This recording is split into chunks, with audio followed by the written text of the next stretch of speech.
game. Right now, it's currently tied 50-50 in overtime. Snowhawks and the Dresden Dragons. So again, we're just gonna go over predictions that we think for the week, and then y'all can, you know, do your Chime thing. in. Yeah. Right. So first game, what do you got, Killing? Alabama, Clemson. All That's the right. game of the week, obviously, in my opinion. Mm-hmm. Let's You talk know how about both both this, teams. Let's talk about right? both teams. What we like about both teams, and we look to go forward into the game. Then we'll make our predictions. I like, what I like about Alabama is really how they're able to run their offense. It's really patient, and they're building it around Solo Vex, who's a great quarterback. And, the way that he has patience throwing the ball and taking his time to throw the receivers, also a great tight end to give him time in the pocket to throw the ball. I think Clemson's definitely going to struggle to keep him outside and contain him in the pocket. So that's definitely a plus for Alabama. Mm-hmm. Um, also I think East is definitely going to be a big threat. And that's something for Alabama. Their defense is pretty. I didn't really get to see their defense much because they didn't really play competition in Georgia Tech. But I'm pretty sure their defense. They have solid defensive ends. I heard they had a decent secondary. So we'll see how it plays in the effect against Clemson. And I definitely give Alabama a little bit of an edge on the offensive side of the ball. Clemson, Diamond Bulls, he's all right. He definitely didn't have a great game last week passing wise. Great run game. Clemson is overall a great balanced offense with weapons like Waha. Have a great center and temporary.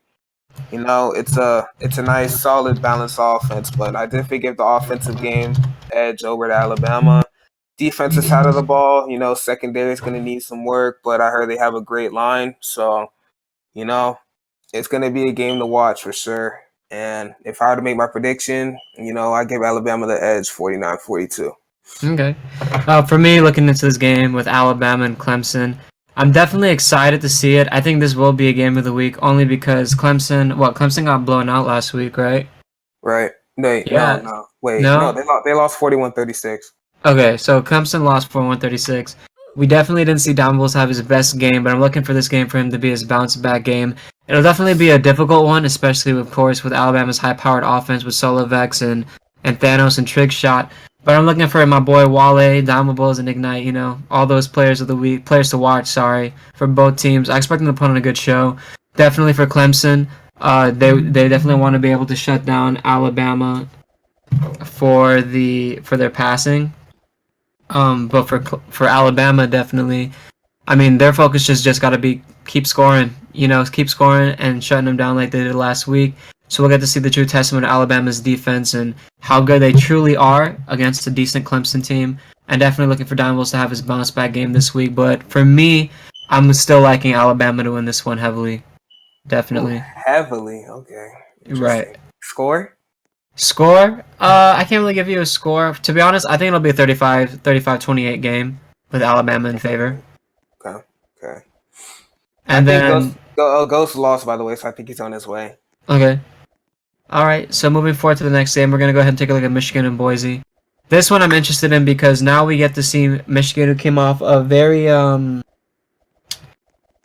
I would say a very close win nonetheless. I mean, defense was definitely not rocking throughout the second half. And then Boise, of course, with their revamped team after everybody getting Suspended, they lost deported Fake. to the other side of the suspension team. I'm Yeah. interested to see how the coaching staff in Boise is going to play this one out. But for Michigan, I could see them winning as long as their defense plays as consistent as it did against Ohio State in the first half.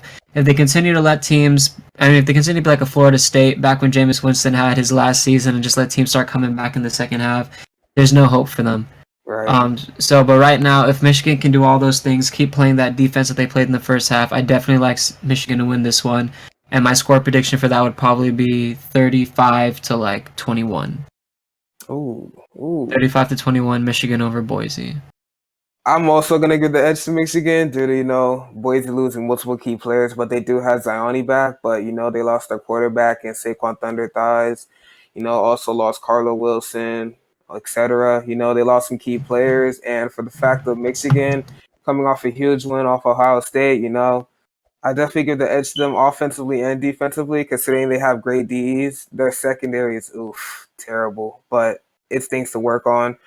They have a great quarterback as well, and I forgot his name. That's I don't know what his name is, but Ninja Matt or something, I think.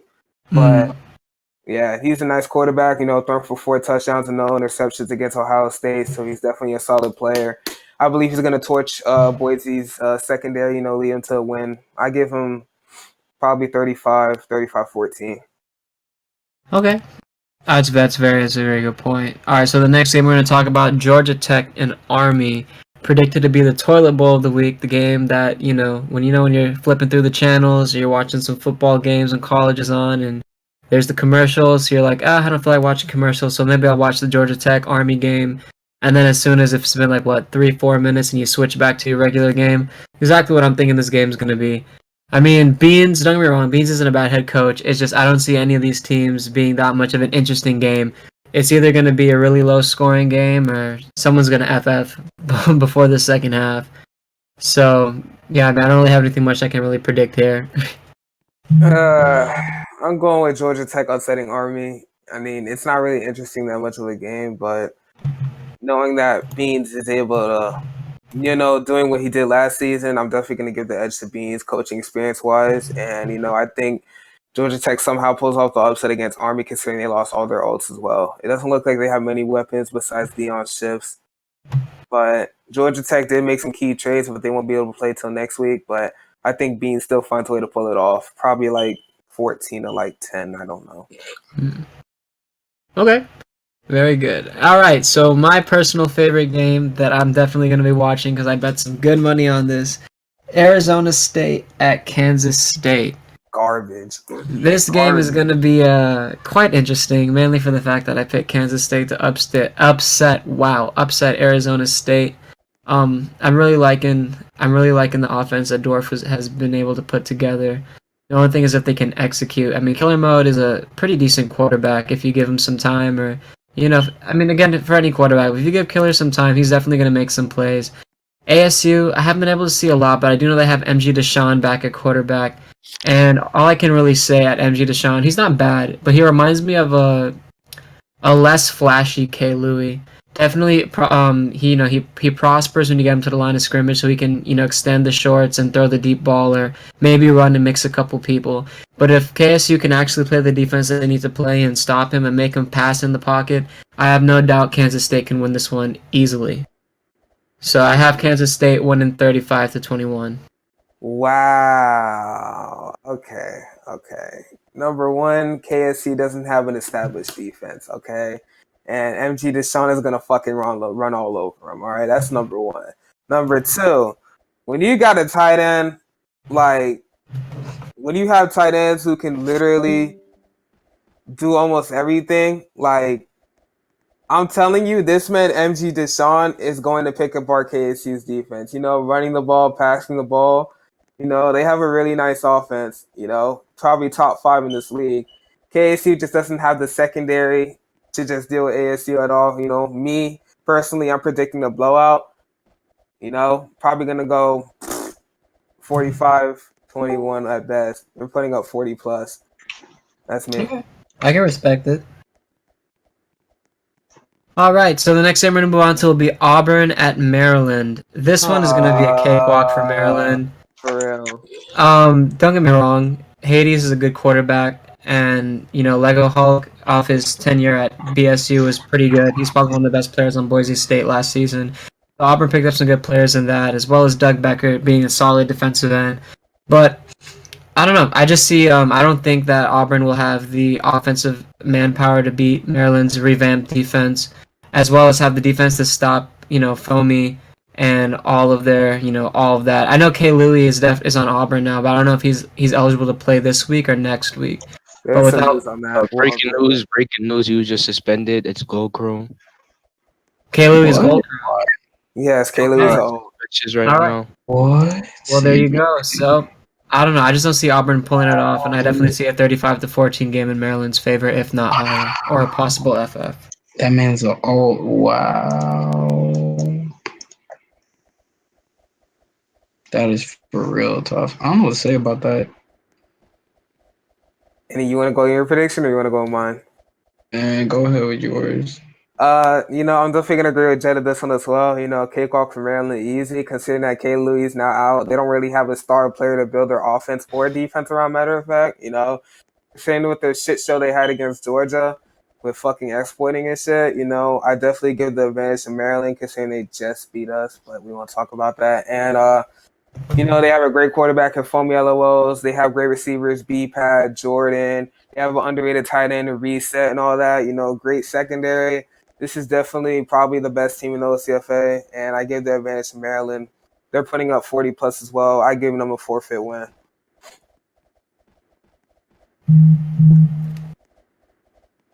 I like it. What do you think, Ghost? No Ghost? What team? What team? Auburn. Oh, Hades is on Georgia Tech. Okay, I apologize. Sorry, Beans. Too bad he can't play this What week. Team. We're talking about Auburn and Maryland. Maryland wins. Okay. Do you have anything else more to elaborate on besides Maryland wins? I mean, this gotta fix. I don't even know if this is still the HC. No, he's head coach of Georgia. All right, moving on. Oregon Ducks at Ohio State. Wait. Maryland, look. If Auburn wants to win that game, they gotta actually play defense. That's basically it. Like Maryland's defense is garbage, so this should be a fine on offense. But if they play good defense, they'll be fine. Like straight up.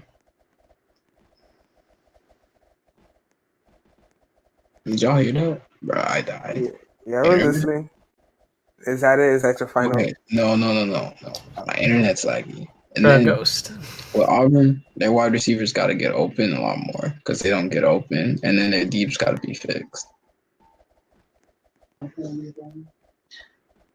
Okay. Is that all? Yeah. Let me grab something. All right, moving on. Oregon Ducks at Ohio State. This one's going to be interesting, especially now that Bailey's the head coach of Oregon. To a lot of controversial people don't believe Bailey should have become a head coach or even been allowed back in the OCFA after some past discrepancies with the league. But I personally, for one, am happy that Bailey got hired. I believe in second chances, and I believe he's going to do a great justice to this Oregon Ducks program, especially after the catastrophe they had week 1 and for past seasons. Now for this game against Ohio State, it's definitely going to be an offensive battle. Ohio State's going to have to come out, swinging right out of the gate. They can't have that slow start that they had against Michigan State against this Oregon Ducks team. Not when you have players like Posted Nike, Siliana 290, and amongst others on Oregon. Oregon's one of those teams that has just too much talent on the receiver end that you can't just focus on one person. So if your defense doesn't come to play and you try to double cover one person, somebody else is going to be open and they're going to torch you. So definitely Ohio State's got to bring it on the defensive side and be smarter with the ball when throwing. Oregon, I see them having a pretty easy time throwing all over Ohio State's defense if they don't bring it in the first. Ohio State has some good DNs, I believe, in Pingu McNabb. And I think Gunna 1X, right? That's two of their DNs. Yeah. But if Ohio State brings the defense, I see this being a low-scoring game, probably 24-20. But if Ohio State doesn't play defense, bro, I'm calling 40-something to like 12, 40-something to 12, honestly. Interesting. But for my pick for this game, I'm liking Oregon to win it. Yep, same here. I'm going to Oregon as well. After what I saw with Ohio State, clearly the quarterback, no offense, but that clock management, yeah, you got to work on it. Clearly you shouldn't have lost that game, but it was due to clock management. Also, your center choking the snap. But, I definitely give the advantage to Oregon here. I heard they smacked Maryland today in a scrim 35-14. So that's a momentum for them right there. And I think Oregon is really one of those underrated teams who everybody's sleeping on. And, I think they're going to come and make a statement against Ohio. Okay, I'm back. All right, we're going to move on to the next game because I don't have time to wait for Ghost. All right. USF at Georgia. No comment. This... easy. No, all right, USF is going to wipe the floor playing this. Well, I think it can go both ways. It'll either be a blowout for USF or it's going to be a really close game. It all depends on how good the defense plays. If USF can bring the defense that they needed to bring against Maryland, I don't see UGA winning. But Nick just got the team. They're not gonna win. Like they're gonna be uncoordinated. So. Don't count out Nice. Nice is known to be unpredictable, so we'll see. But as of right now, interceptions. But well, as of right now, being completely biased and unbiased at the same time, I'm liking USF to win, if not by a blowout. To be honest, I think this will actually put up a fight against y'all. So I think it'll be, if it's not a blowout, it'll definitely be a close game. But I'm still liking USF to win. Yeah. No comment. Okay, next game. No comment. Nebraska at Missouri. This one, oh baby. Alrighty, so a lot of people are gonna be mad that I'm saying this, but I'm definitely seeing Nebraska outplay Missouri in this game. Wow. Just from paying attention. I mean, okay, Missouri got a great win against the KSU team who didn't have their quarterback in the first half, and as you said, a shit defense.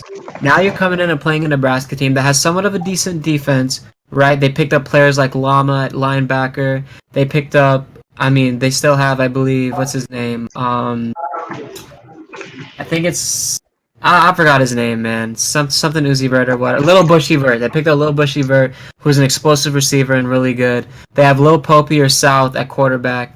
And this is just a team that you've got to have the defense for. And also with Missouri, their offense is really lacking. As much as I hate to say it, their offense is really lacking. As much as I like 4-5 killer and just Captain, the quarterback potential's got to be there. And this game is literally going to come down to what Steven can do with the ball.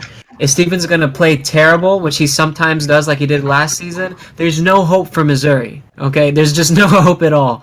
But if Steven can actually take the time, he can make the smart reads, he can not make dumb passes, and can limit the turnovers, he can score effectively, then yeah, maybe Missouri has a chance. But right now, everything is resting on Steven's shoulders, and he's got to be ready for the game. And as of right now, I don't see him ready for that kind of pressure, and I see Nebraska taking it. Wow, he went in, Ghost. Wow. He went in, dude. All right. Killing, go ahead. If I'm going to be really honest, okay, Nebraska lost to Oats, okay? So I'm going to give them that. I haven't really been able to see what Nebraska can actually do. Missouri, yeah, they play well, but they played a sorry-ass Kansas team. Let's be 100% real here. So if I'm really going to make my prediction, I'm biased. I'm probably going to give it to Nebraska as well. Only for the fact is because I believe Nebraska does have the talent to beat Missouri, with Little Popey at quarterback, picking up Lama, and they also do have Polo DN, who is highly underrated. PYTCH, another great addition. They also do have Chris Impact. So I definitely do believe that Nebraska does have the talent to beat Missouri on both sides of the ball, but I do predict it to be a close game, probably by a field goal. 35-32 in Nebraska's favor. Okay.